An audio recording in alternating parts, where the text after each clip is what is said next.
Alam mo ba, hindi lahat ng langaw ay basta nakakainis lang. May isang uri ng langaw na itinuturing na pinakadelikado sa buong mundo. Ito ang tinatawag na tsetse fly, na kabilang sa mga species na tinatawag na genus Glossina. Sa unang tingin, parang ordinaryo lang na insekto. Pero kapag ito'y kumagat, pwede nitong ipasa ang isang napakapanganib na parasite na tinatawag na Trypanosoma brucei. May tatlong pangunahing grupo ng mga tsetse fly, ang morsitans, palpalis at fusca. Bawat isa may dalang banta sa kalusugan ng tao.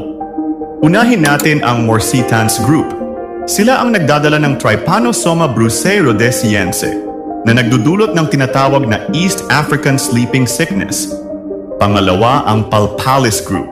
Sila naman ang carrier ng Trypanosoma brucei gambiense na sanhi ng West African Sleeping Sickness.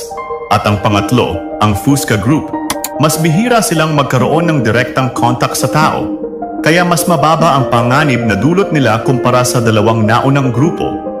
Anyways, ang mga parasite na dala ng mga insektong ito ang sanhi ng sakit na tinatawag na sleeping sickness na nabanggit natin kanina. Sa simula, simple lang ang mga sintomas tulad ng lagnat, pananakit ng ulo at panghihina. Pero habang lumalala, naaapektuhan na nito ang utak ng tao at unti-unting nagiging antukin sa araw, hirap makatulog sa gabi, nagiging makakalimutin. Kung hindi ito maaagapan, pwede itong humantong sa coma at kalaunan, kamatayan. Noong dekada 90, libo-libong kaso ng sleeping sickness ang naitatala bawat taon.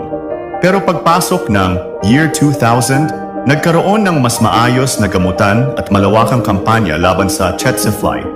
At unti-unting bumaba na ang bilang ng mga taong nabibiktima ng mga insektong ito. Gayunpaman, nananatili pa rin itong banta sa maraming komunidad sa Africa, lalo na sa mga lugar na malayo sa ospital. Anyways, kung iisipin, hindi naman natin ito problema dito sa Pilipinas dahil wala tayong tsetse fly dito. Ang mga langaw sa bansa natin ay mga houseflies, blowflies at fruit flies. Nakakainis man, pero hindi sila nagdadala ng sleeping sickness o iba pang malubhang sakit. Sa Africa lang talaga makikita ang tsetse fly at doon sila nananatiling malaking panganib. Dahil sa kakaibang klima, kagubatan at mga hayop na nagiging host nila, ay hindi mabubuhay ang tsetse fly sa Pilipinas o sa karamihan ng mga bansa sa labas ng Africa. Kahit maliit lang ang nilalalang na ito at parang walang kalaban-laban, sa likod naman ng maliit na anyo ng mga insektong ito ay nakatago ang isang madilim na history ng pagkitil sa libo-libong mga buhay.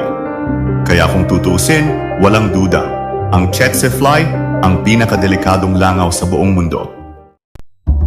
At dito na po matatapos ang ating video at maraming salamat po sa lahat ng mga nakapanood at mga nakinig. See you on the next episode. Goodbye!